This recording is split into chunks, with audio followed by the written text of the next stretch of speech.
We've called this little boy a lot of things in this trial. The fetus, the baby, baby Eckersley. His name is Edward Ruth Eckersley. He's named after his great-grandparents. His family calls him Teddy. He walks and he talks. And he lives at home with his mother and his grandmother.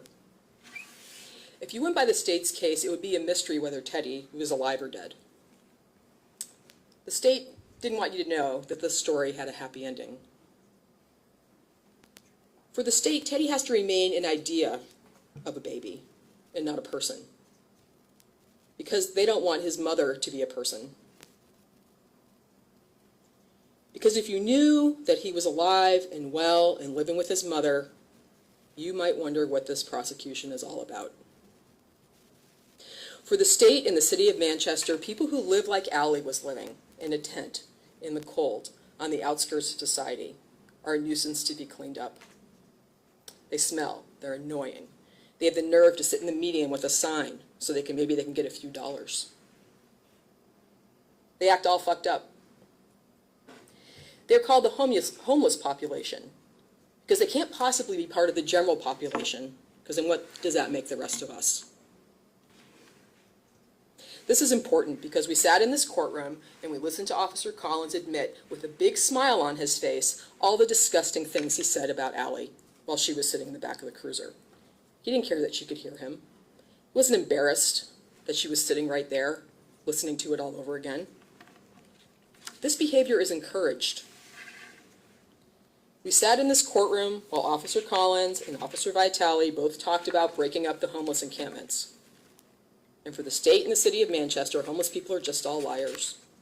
They're trying to trick you out of your spare change. They aren't individual human beings. They're just all the people in the median. The state promised you some things in its opening that it was not able to deliver. The state told you that it was an hour and a half into the search when Allie, quote, finally decided to tell the truth. And their claimed timeline is impossible. Lauren Berry testified about her report that had the timestamps on it, and the ambulance arrived at 12:41 a.m., and EMS was with the baby at 1:40 a.m. So that's an hour from start to finish. Collins arrived around 12:50 a.m. He tried to say it was 12:30, but we all know that's not true. And by the time Collins got there, Allie was already on the path with all the other first responders that were standing around. Allie had been in the care of AMR for around 9 minutes at that point. And around 18 minutes into Collins' video, they're back in the ambulance again for the second time. And 15 minutes after that, Allie tells them where the camp is.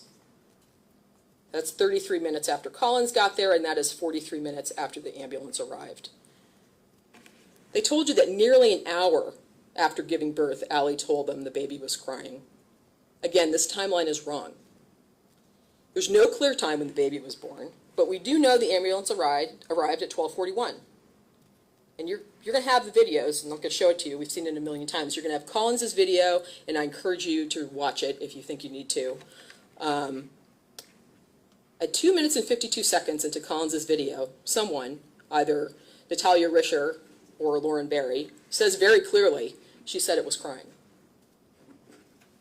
So if the ambulance got there at 12:41 and Collins arrived at 12:50, then sometime within those 9 minutes, Allie had told EMS that she heard the baby cry. They use this word, desperation was setting in. And I encourage you again to watch Officer Collins' video. There's not a lot of desperation happening when you watch it. There's a lot of people standing around talking about George, who he is, where he is he this guy, is he that guy? Most of them know who he is. And Officer Collins isn't acting with any urgency. He's already heard the EMT say that Allie heard the baby cry. He's heard this, and you see him just walking around, no urgency at all. He's not even paying attention to what anyone else is saying to him. In fact, when they're walking back to the ambulance, and this happened multiple times during this evening, they're telling Allie to slow down. We went on The View. The state asked you to note the ball fields. I'm going to ask you again to watch the video, and you never see Collins on a ball field. They're always on that path, or they're at the ambulance, or they're going to where the tent is. We all walked from the end of the ice arena parking lot to the end of the trestle bridge. And when I say the end, I mean at the street. You know, it's not very far from where everyone says the ambulance was. You don't need to take a bus from the end of the parking lot to where the bridge meets the road. We all walked over the bridge. The state stopped you there. Remember the state pointing all the way down the path? They pointed, they said, oh, you have to look to see where the path crosses the road. As if one would have to walk all the way down the path to get to where the tent was. The state said it was done showing you where to go. Attorney Strand told you there was one more place. And we walked about 10 giant steps from where we were and arrived at the top of the path to where the tent was. Why did the state do that? I mean, who knows? Maybe they didn't know where the path was. The first plan was to put you back on the bus and drive you 100 yards to the other end of the parking lot. Because the state wants you to think finding Teddy took an hour and a half and Allie was leading people miles out of their way, and that is just not what happened. Now the state has charged Allie 5 different ways for the same thing. And the judge is going to give you an instruction on alternative theories. And that instruction is going to tell you that each charge needs to be considered on its own and on its own merits. I'm going to go over those with you. I'm going to try not to be boring. There are 2 charges of second-degree assault. And I'm sure when you first heard those charges, you imagined that Allie had really assaulted her baby. And we know that's not what happened. The state has to prove that Allie injured Teddy 2 ways. By causing hypothermia and by causing respiratory distress. Ms. Goslin and Dr. Linan testified that Teddy's body temperature was abnormally low and that he was hypothermic. Ms. Goslin was not qualified as an expert in anything. She didn't order any treatment. She entered some data into the computer and gave Teddy some standard newborn treatments. Dr. Linan also said Teddy was very cold and that the temperature was life-threatening, but she didn't say he was injured. What Dr. Linan and Ms. Goslin testified to was that Teddy was very cold, and no one is arguing with that. They warmed him up. Within a few hours, he was stable enough to be transferred to Dartmouth. And what happened at Dartmouth? Why didn't we hear from those doctors? We didn't hear about any injuries Teddy had. Because again, the state doesn't want you to know that Teddy is alive and well. The state hasn't offered any proof that Allie caused hypothermia. Dr. Linan, the state's only expert, was qualified as an expert in emergency medicine, not as an expert in hypothermia. And the state did not ask, and Dr. Linan did not testify what actually caused Teddy to be hypothermic. Ms. Goslin talked about putting Teddy in the warmer and turning up the temperature in the room to warm him up. They don't have warmers in hospitals because babies are being born outside all the time. They have warmers in the hospital because babies can get hypothermic anywhere. Does that mean doctors and nurses are committing crimes? The testimony from Allie is when she left the tent, the heat was on, and that George went back to the camp at least 3 times. And she also testified that it was George who kept turning the heat off. He was going in and out of the tent, turning the heat off, and she was turning it back on. The propane was changed over on the same day, so it didn't run out. So if the heat wasn't on when they found Teddy, then it wasn't Allie who turned it off. Allie lived in a tent outside. She gave birth essentially in her bedroom. It cannot be that unknowingly giving birth while homeless is a crime. The state has to prove Allie assaulted Teddy by causing bodily injury when she caused him to have respiratory distress. The state asked Dr. Linan, again, qualified in emergency medicine, if she knew what caused the respiratory distress. And she thought about it. She thought for a couple moments, and she said no. state's own expert could not say what caused the respiratory distress. The state's own expert did not say Teddy was injured. Just like the hypothermia, there's no evidence Teddy had an injury from his respiratory distress, or that respiratory distress is an injury by itself. Again, we did not hear from any doctor or anyone from Dartmouth what injury or harm Teddy had from being in respiratory distress. Testimony is he was gasping ineffectively when he got to the hospital. He was intubated. He was stabilized, and he went to Dartmouth. And again, if he was injured or suffered any complications, I'm sure the state would have told you about that.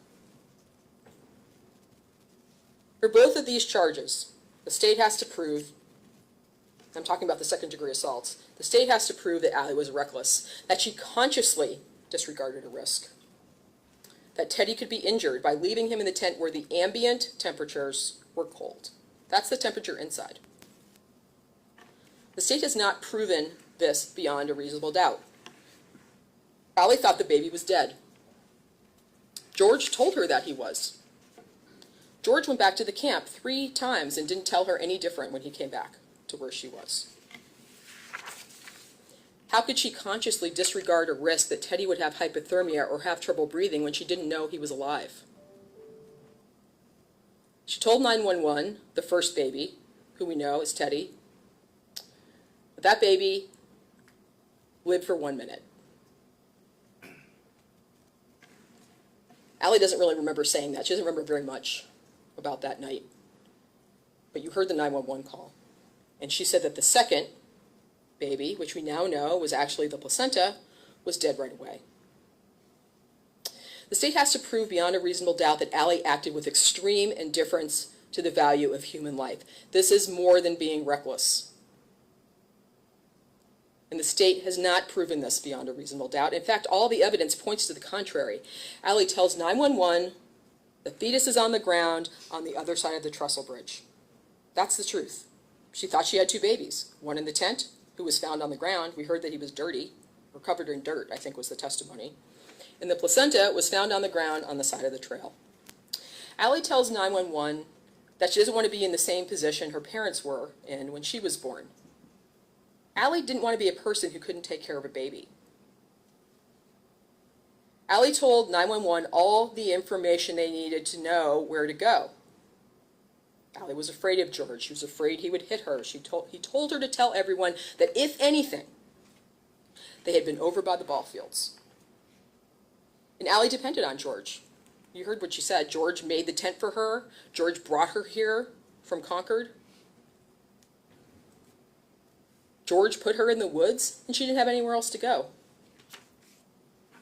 But Allie couldn't even really keep up with George's lie. She told everyone that she lived on the Goffstown side of the trestle bridge, and everyone knew it because you can hear everybody saying, that's where she lives over there. Everyone knew she lived there. Allie told 911 the first baby lived for a minute. And Allie testified about what she heard when Teddy was born.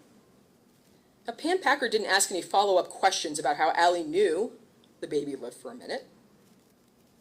Allie told EMS as soon as she was in the ambulance and that she heard the baby cry. She's telling them all of these things all night long. You can see in the video that as soon as she feels warm and safe and not being walked around in the cold, and Lauren Berry tells her that no matter what she thinks is going on, that baby is still alive, and that she just can't wait and call them in a few days. And in the video, you can hear Allie tell Lauren that's not really what she wants, and she testified to that today too. And then Allie, as she testified today, something snaps in her head and she tells them immediately where to go. She gets up so fast.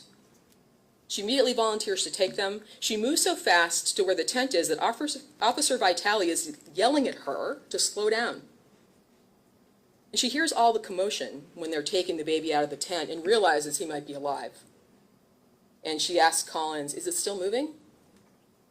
She gets very excited that the baby might be alive, and she starts to cry. And what does Officer Collins do? Officer Collins lies to her and tells her the baby is gone. It's been gone. Why does he tell her this? And I'm just going to use his words, because Allie was hysterical and he wanted to calm her down. Think about that for a second. Collins knew he was going to have to transport Allie to the police station. Collins told Allie her baby was dead to make his life easier, because he didn't want to transport hysterical Allie in his cruiser to the police station. So he's the second man that night to tell Allie her baby was dead. First George told her, then Officer Collins told her that. She's been told all night long that baby is dead. And when Allie finds out at the police station the baby is alive, she's relieved and happy, and she immediately gives him a name. She told you she never used drugs again from that moment on. And she doesn't want to, because she has Teddy. Those facts do not prove extreme indifference to the value of human life. For the reckless conduct charge, the state has to prove beyond a reasonable doubt that Allie recklessly caused the risk of serious bodily injury. And serious bodily injury means severe or protracted loss of health. And again, no one, the state's own expert or anyone else, testified to what sort of serious bodily injury Teddy might have suffered by being in the tent. Dr. Linan did not tell you about any long-lasting effects from being in there. She didn't tell you any long-lasting effects about hypothermia. In fact, she didn't really say very much about it, except that he was very cold and his temperature was very low. And that is a fact. That happened. No doctor from Dartmouth, where Teddy went later, came here to tell you that something long-lasting could have or did happen to Teddy. And we know that Teddy is alive and well. And for all three of these charges, the state has to prove that Allie abandoned Teddy. That could prove that she abandoned him in the tent. That's the thing they're saying that she did. I mean, abandon means to leave something and never come back to it. And Allie did the exact opposite of that. She went back to where he was, even though she thought he was dead. And she's still taking care of him today. For the falsifying physical evidence, the state has to prove beyond a reasonable doubt that Allie hid where the baby was on purpose. Their own evidence doesn't show that she did that. And there has to be some criminal intent. If her mind is that she doesn't want to get yelled at by George or hit by George, then she's not trying to hide a baby that she doesn't even believe is alive. In endangering the welfare, for this charge, the state has to prove beyond a reasonable doubt that Allie purposely, with a conscious object, violated a duty of care by abandoning her baby and not seeking medical attention for over an hour. Now, the state might argue that Allie calling 911 wasn't about the baby, it was about her. But even if you don't accept that calling 911 and giving them all the information they needed is enough to disprove this charge, as we already discussed, the entire event did not take an hour. And for both of these charges, the state has to prove that Allie acted purposely, that her conscious object was to commit this crime at that time. Not that she knows now that she might have done something wrong. She has to have been committing a crime at the time.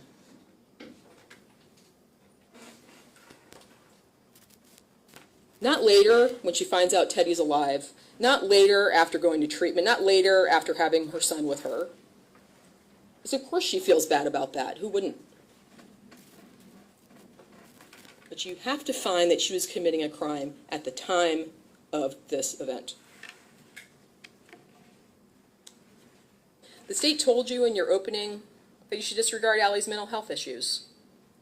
It's more complicated than that, though. You heard from Dr. Pelleprat. She told you about how Allie grew up with one of the most complex mental health histories Dr. Pelleprat had ever seen. Allie's mental health issues made her dysregulated, impulsive. Her mental illness caused her to run away to New Hampshire to be with an older man. Dr. Pelleprat told you that being on the street for 5 years caused Allie to regress. Regress at a time when a typical person is rounding out their personality. Dr. Pelleprat told you she was vulnerable. She was sexually victimized more than one time. Dr. Pelleprat told you how being in placements like Allie was, although they were necessary, also affected her social development. She did not have a command of social situations. And Allie had been on significant psychiatric meds from a very young age. At the age of 20, when Allie left home, she was probably functioning as a young adolescent. And most importantly, Allie was childlike and vulnerable. You can see it by watching the videos. You can see it by watching her behavior. She's playing music, she's singing to soothe herself.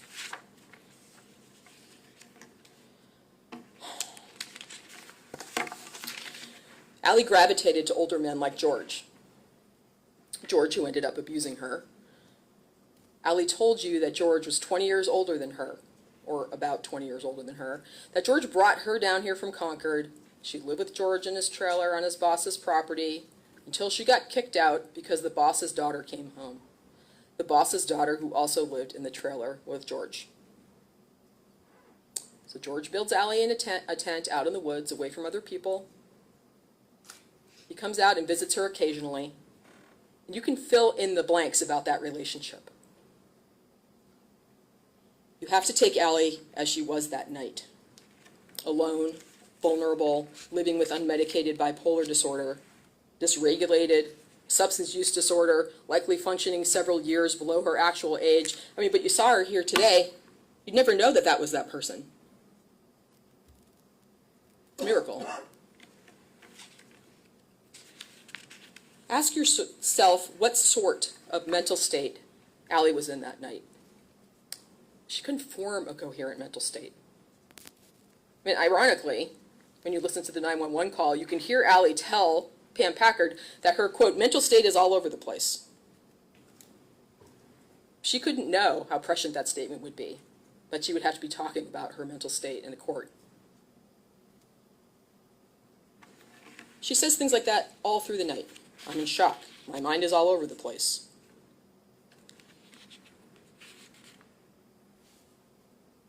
She was afraid of George. Now we know the state is going to argue Allie was not afraid of George because she was trying to call him in the ambulance, but this is ridiculous. The state got up here with their fake shock and acted like, is she in the ambulance with the doors closed? Is she trying to call her boyfriend? The state is asking you to disbelieve your own eyes and ears about what was happening in that video. Because what was happening is multiple people yelling at Allie about where her boyfriend is. We have to get your boyfriend here. What's your boyfriend's number? And Allie is making the most perfunctory efforts to call George. She's not calling him. Waving her phone around and saying whatever. She's not calling George. The most ridiculous thing about this is that the police all seem to know exactly who George was. They describe him. The fire rescue people watch him just walk away. Lauren Berry told you that she thought it was odd that Allie's, quote, support system just walked away and left her there. Lauren said that her boyfriend never would have done that. But that Allie had been in Lauren Berry's position and not in her own. The judge is going to tell you that you have to decide this case without sympathy, and you don't have to feel sorry for Allie to know that she's not guilty.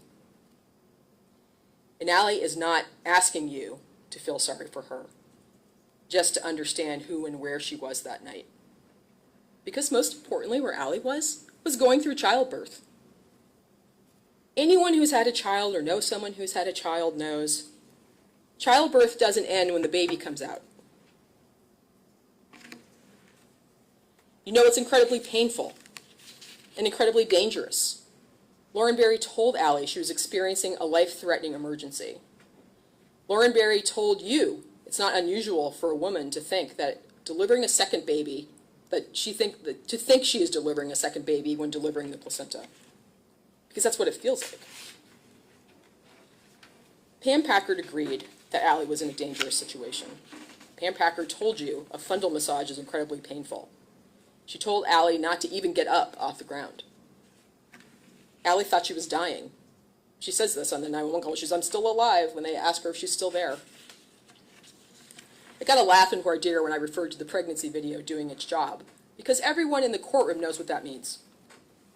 Because it looks really scary to have a baby. It looks really bloody and painful. Because even in the best case scenario, that is what happens to you. This happens whether you're toughing it out without any painkillers or having major surgery. And if you're very lucky, everyone survives to be together. Allie had no clue what was happening. She didn't have a birth coach or a midwife or a doula or a doctor or a nurse or weeks of prenatal classes or read a million pregnancy and parenting books. What she had was Pam Packard telling her how to do her own fundal massage and George walking off and leaving her there alone. And also consider what parents think about when a person is pregnant with a child. They're imagining what the baby will look like, what that baby will be like. Will they have blue eyes or brown eyes? Will he look like his mother or his father?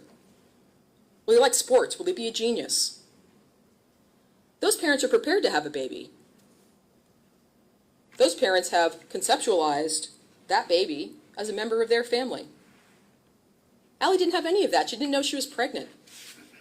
She knew so little about being pregnant that she thought the umbilical cord had to be cut off of her and not the baby.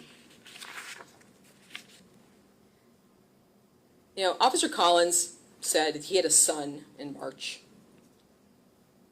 I mean, we all know he didn't have the baby, but the state used the statement to ask if he was searching for a fetus or a baby. To show he was concerned about Allie's baby, someone told him a little more than 2 minutes after he arrived that Allie said the baby cried, and he has zero reaction to this, and you can see it if you watch his video. He knew what Allie was going through if he just had a baby himself, and he could not have cared less. Do you think he took the mother of his baby out for a 15-minute cold weather hike after she was done with her labor? Think about this upside-down world the state is living in, where Allie, minutes after delivering what she thought was 2 dead babies, is the only one. They said it twice. They said it in their opening, and they said it in Allie's cross-examination. You know you're the only one. Who could find the baby?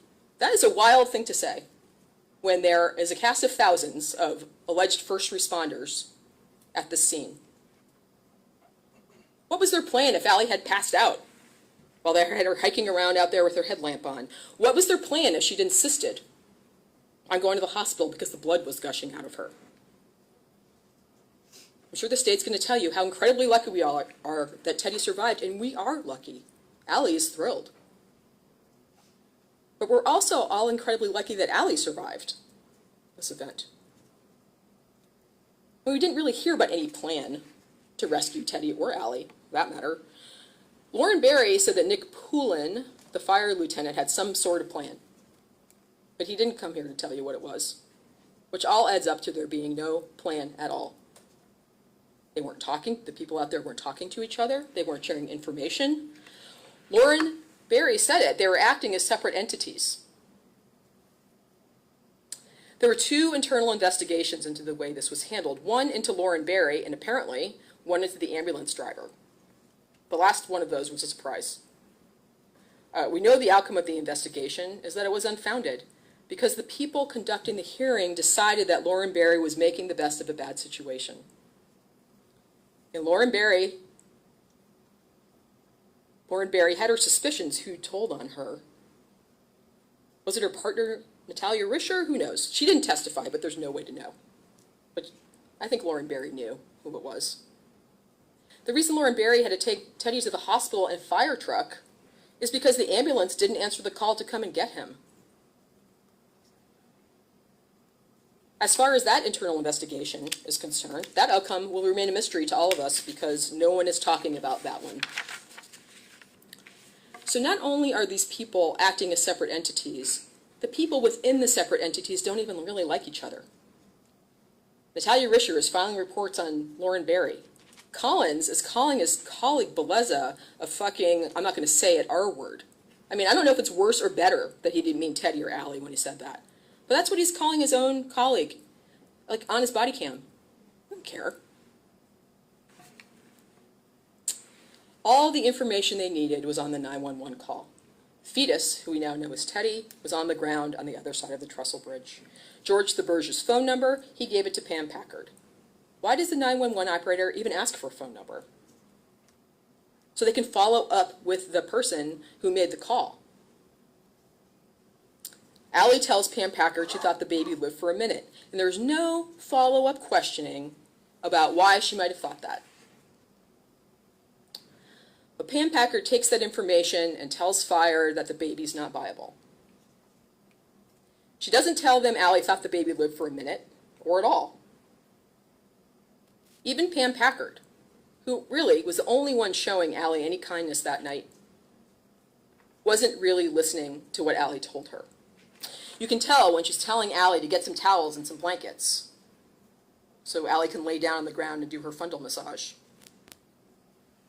Allie says more than one time that she doesn't have those things, but Pam Packard continues to tell her to lay down on a blanket or a towel and not get up.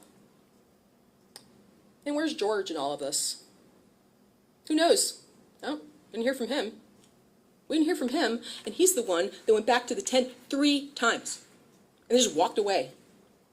Just walked away. He should be sitting in that chair and not Allie. If one person had bothered to ask about the initial information, this whole event would have been over in the few minutes it took to walk from the end of the trestle bridge to Allie's tent. And the police absolutely knew where it was. You can hear them in the video. The prosecutor just played it. They're not asking Allie. They're all just standing around at the door saying, oh, she lives in the Goffstown side. That makes more sense where the homeless encampment is. It really does make more sense that someone would go look there. There was a sign at the end of the path. And of course it makes more sense that a person would have a baby where they lived and not be walking to the store in the middle of a freezing cold night. But no one asked for that 911 information. Both Collins and Vitale said they had radios that called 911. And there was a cast of thousands there, and no one knew what the others were doing. Was Allie bleeding, alone, fucking out of her mind, as one officer called her? You can see that also in Collins' video. And that's another one where he says, oh, I know our cameras are rolling. But this chick's out of her fucking mind. Yep. I have any respect for her. So is that the person who's in charge of this investigation, Allie? Who just had a baby?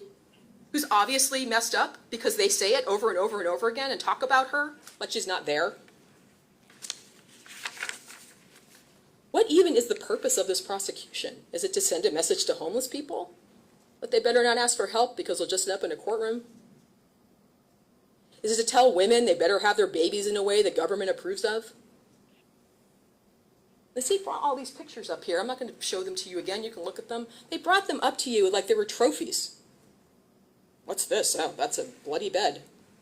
What's this? Oh, that's a bloody pair of pants hung on a clothesline so everyone can see them.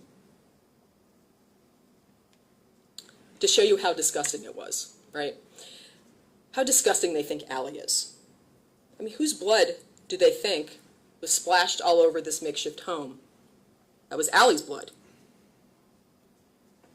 It was Allie's blood trail they were talking about when the state got up here and asked Collins and Vitale, who, by the way, were the 2 greenest cops that could have been sent out to this event. Both of them, today, have worked for 3 years and have worked nowhere else. So at that time, they'd been on the job about 18 months. That's who came in. That's who was there.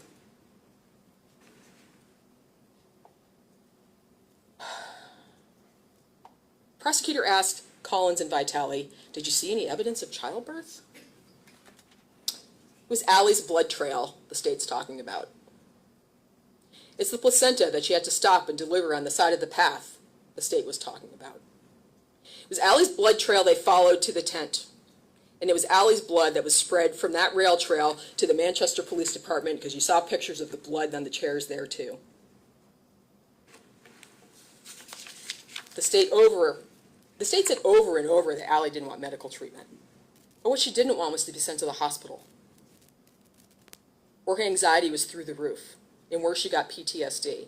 And she told more than one person that. And you heard the testimony of Dr. Pelleprat about how she grew up, how she was in multiple psychiatric places, how she got sexually assaulted while she was there. No kidding, she didn't want to go to the hospital. She didn't know what was going to happen to her there. Allie was so scared to go to the hospital that she would have rather endured whatever you want to call what the police put her through. We know that this prosecution is, we know what this prosecution is not about, and that is any kind of justice for Teddy. None of the news reports are going to go away. None of the tabloid headlines about his birthday are going to go away. None of the vile comments about his mother are going to go away. Those things will be out there forever for the world to see when anyone talks about Teddy Eckersley.